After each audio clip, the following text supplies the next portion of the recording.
కేతన్పల్లి మున్సిపాలిటీలో పట్టా ఒకటి year. Ketanpalli municipality పీఠం మాత్రం కావాలి మెజారిటీ రాకున్నా. ఇది ఆయన చేస్తున్నటువంటి అరాచకం, దౌర్జన్యం. అదేవిధంగా చెన్నూరులో నేను 50 పడకల ఆసుపత్రి కట్టిన 32 కోట్లతోని 100 పడకల ఆసుపత్రి తీసుకొచ్చినాం. దాని పనులు ఆపేసిండు. అంటే ఇట్లా అభివృద్ధికి సంబంధించినటువంటి ఒక్క పని చేయకుండా గతంలో మేము తెచ్చిన పనులను ఆపించి, గతంలో ఇక్కడికి నేను తెచ్చిన 25 కోట్ల SDF నిధులు, మందమరికి నేను తెచ్చిన SDF 25 కోట్ల నిధులు, చెన్నూరుకి నేను తెచ్చిన SDF 25 కోట్లు, TUFIDs 28 కోట్ల నిధులు.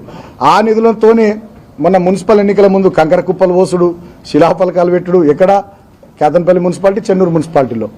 ఏదో ఇక నడిచిపోతుంది హడావిడి కొబ్బరికాయలు కొట్టుడు, అది కొట్టుడు, ఇది కొట్టుడు చేసి 4 ఓట్లు డబ్బాలు వేయించుకునేటటువంటి ప్రయత్నం చేసిర్రు. సరే, నేను ఇప్పటికైనా మంత్రి గారికి హితవు పలుకుతా ఉన్నా. ఇక నన్ను తిట్టుడు, నా మీద కక్షతోని ఈ నియోజకవర్గానికి నష్టం చేసుడు బంద్ చేయి. ఎలాగో నీ కళ నెరవేరుతుంది అనుకుంటున్నా. ఇవాళ మీ కళ నేను జైలుకోవడే కదా. ఇవాళ ఎలాగ నన్ను పంపిస్తున్నారు. ఇక తృప్తిగా మంచిగా భోజనం చేసి పండుకోరి. రాత్రి నుంచి బువ్వ తిన్నారో లేరో. ఇవాళ మీ కళ నెరవేరుతుంది కాబట్టి తృప్తిగా ఉండుర్రి. నాకేం బాధ లేదు. నేను ఒకటే కోరుతున్నా, ఇప్పటికైనా జిల్లా అధికార యంత్రాంగం, రాష్ట్ర ఎన్నికల కమిషన్ పారదర్శకంగా కేతన్పల్లి మున్సిపాలిటీ ఎన్నిక జరపాలి. 22 వార్డులలో 14 వార్డులు మేము గెలుచున్నాం. ఖచ్చితంగా కౌన్సిల్ మాదే, కౌన్సిల్ మాదే. మీరు ఎప్పుడు ఎన్నిక జరిపినా కౌన్సిల్ డెఫినెట్గా మేమే గెలుచుకుంటాం. వీలైనంత తొందరలో ఎన్నిక జరపాలి. అది కూడా మా అభ్యర్థుల్ని బెదిరించకుండా. ఈ కలెక్టర్ అనేటోడు, ఈ కమిషనరు, MRO మీ ఇల్లు కూడా కొడతారు, మిమ్మల్ని ఇబ్బంది పెడతారని చెప్పి వీళ్ళే మాట్లాడుతున్నారట. కాంగ్రెస్ ఏజెంట్లు అయిపోయి ఈ పోలీసు వాళ్ళు అయితే పేరుకే పైన కాకి డ్రెస్సు.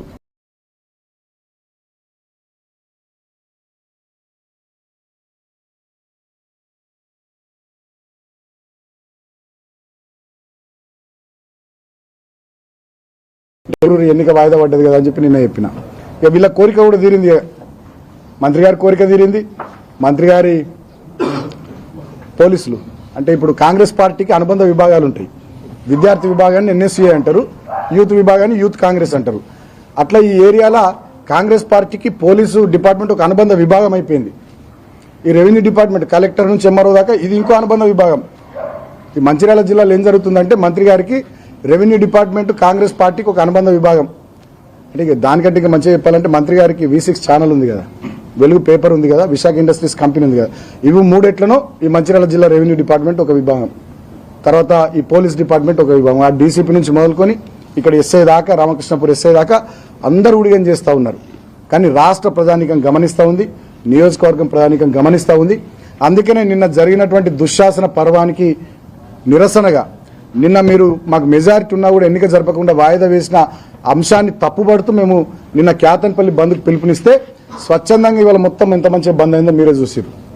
బ్రహ్మాండంగా బంద్ను పాటించి ప్రజలు మళ్ళొక్కసారి వివేక్ నువ్వు చేస్తున్న తప్పు అని చెప్పారు. మరి మీ ఇంటెలిజెన్స్ వాళ్ళు మీకు రిపోర్ట్లు ఇస్తురా ఇస్తలేరా మీకు ఏందో మాకు అర్థమవుతలేదు. కానీ మీరు చేస్తున్న తప్పు అని చెప్పి ఇప్పటికీ ఇవాళ బంద్ ద్వారా సంపూర్ణంగా కేతన్పల్లి మున్సిపాలిటీ ప్రజలు 46,000 మంది ఇవాళ ఓపెన్గా చెప్పారు మీరు చేస్తున్న తప్పని. అయినా కూడా వీళ్ళకి సిగ్గు వస్తలేదు, అయినా కూడా వీళ్ళ బుద్ధి మారతలేదు. ఎట్లనే వేసి బాలకృష్ణను జైలుకు పంపించాలి, చేయాలి. నేను కూడా బట్టలు సర్దుకున్నా, 4 డ్రెస్సులు పెట్టుకున్నా, చలికాలం పెదవులు వలుగుతాయని ఆ వ్యాజ్లను గీజులని పెట్టుకున్నా, సరదైతే విక్స్ అది బ్రష్ టంక్లీన్ అన్ని పెట్టుకుని నేను కూడా రెడీ ఉన్నా. ఏం ఇబ్బంది లేదు. వివేక్ గారు మీ కళ్ళల్లో ఆనందం చూడడం కోసం పోలీస్ డిపార్ట్మెంట్ చాలా తహతహలాడుతుంది. సో మీ కళ్ళల్లో ఆనందం చూడడం కోసం ఇక్కడ రెవెన్యూ డిపార్ట్మెంట్ తహతహలాడుతుంది. మీరు కూడా చాలా సంతోషంగా ఆనందంగా ఇక నేను జైలుకు వస్తే మీకు తృప్తి అవుతుంది కదా. బాలకృష్ణను జైలుకు పంపించాలి, కేతన్పల్లి మున్సిపాలిటీ ఇక నయాన్నో భయాన్నో దాన్ని నెగ్గించుకోవాలి. ఇదే కదా మీ ఎజెండా, మీ టార్గెట్. సో ఇక మీ టార్గెట్ ఏమవుతుందో నాకు తెలియదు. అంతిమంగా మీ కోరిక నెరవేరుతుంది. మీ చిరకాల వాంఛ అనుకుంటే ఎప్పటి నుంచి ఉందో ఏమో మీ మనసులో కానీ నన్ను జైలుకు పంపించాలని, ఇలా మీది నెరవేరుతుంది. ఇప్పటికైనా మీ కోరిక ఎలా నెరవేరుతుంది కాబట్టి ఇప్పటికైనా ప్రజాస్వామ్యయుతంగా పారదర్శకంగా కేతన్పల్లి మున్సిపాలిటీ ఎన్నిక జరిపించే ప్రయత్నం చేయండి. లేకపోతే చరిత్రలో మీరు ద్రోహుగా మిగిలిపోతారు. ప్రజాస్వామ్యాన్ని హత్య చేసిన ప్రజాస్వామ్య హంతకుడిగా మిగిలిపోతారు. పట్టపగలే కేతన్పల్లి మున్సిపాలిటీలో మీరు నిన్న చేసినటువంటి దుశ్శాసన పర్వంతో ఇప్పటికే ప్రజలంతా చీత్తు అని మిమ్మల్ని తిట్టుకుంటున్నారు.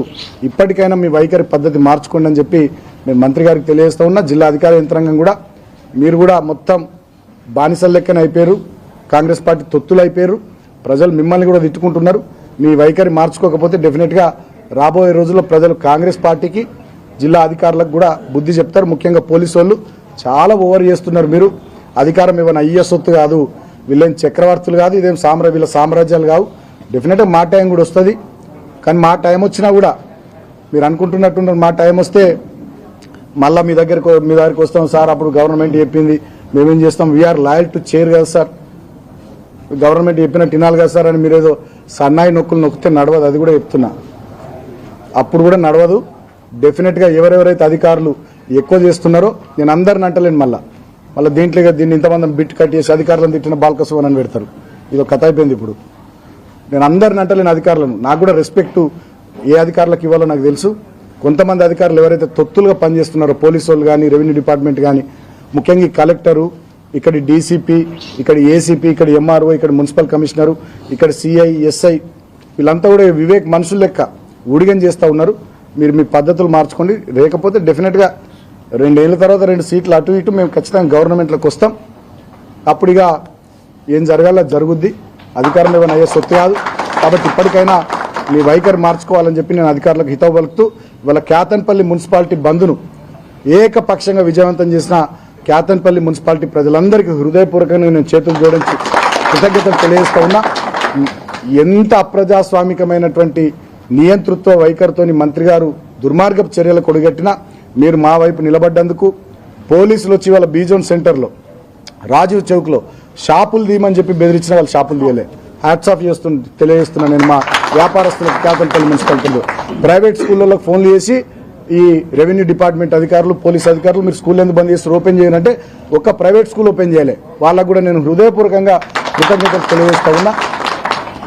ఇప్పటికైనా ఈ జరిగినటువంటి వాళ్ళ బంధుని చూసైనా మీరు కొంచెం బుద్ధి తెచ్చుకోరని చెప్పి నేను మంత్రి గారికి తెలియజేస్తూ, సరే ఇక మరి నేను కూడా రెడీ ఉన్నా మంత్రి గారి కోరిక నేను జైలుకు పోవాలని. సరే అంతిమంగా ప్రజలు నిర్ణయిస్తారు. ఈ రకంగా నియంతృత్వ వైఖరితోని, అప్రజాస్వామిక ధోరణితోని, ఒక కక్ష సాధింపు దుర్మార్గపు చర్యలకు ఈ ప్రాంతంలో మంత్రి వివేక్ పనిచేస్తున్నటువంటి తీరును ఈ ప్రాంత ప్రజానికం కూడా చూస్తున్నారు. తెలంగాణ అంతా కూడా చూస్తూ ఉంది, అందరూ గమనిస్తూ ఉన్నారు.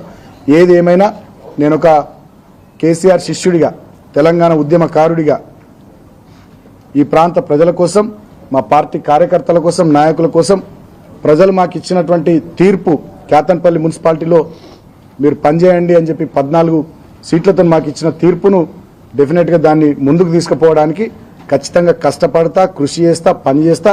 నన్ను జైలుకు పంపించిన వివేక్ గారు, నా మీద రకరకాల ముద్రలు, రౌడీ గుండాన్ని ముద్రలేసిన, లాస్ట్కు నువ్వు నన్ను చంపించిన, నీ కిరాయి గుండాలతో నువ్వు నన్ను చంపించిన బాల్కసుమన్ అనేటోడు ఆధారాడు బెదరాడు కేసీఆర్ శిష్యుడు.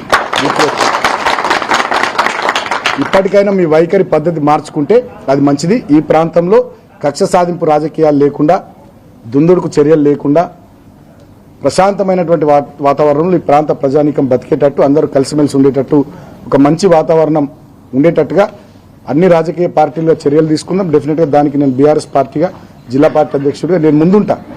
మీరు కూడా ఇటువంటి పిచ్చి పిచ్చి పనులను బంద్ చేయాలని చెప్పి నేను కోరుతున్నాను. ప్రశ్నలు ఉన్నాయేమన్నా?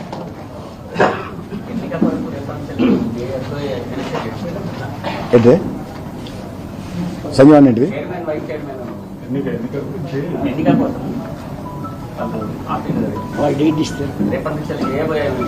ఇవాళ హైకోర్టులో రిట్ పిటిషన్ ఫైల్ చేస్తున్నాం. నిన్న జరిగిన సంఘటన మీద మధ్యాహ్నం 3 గంటలకు మహిళా కమిషన్లో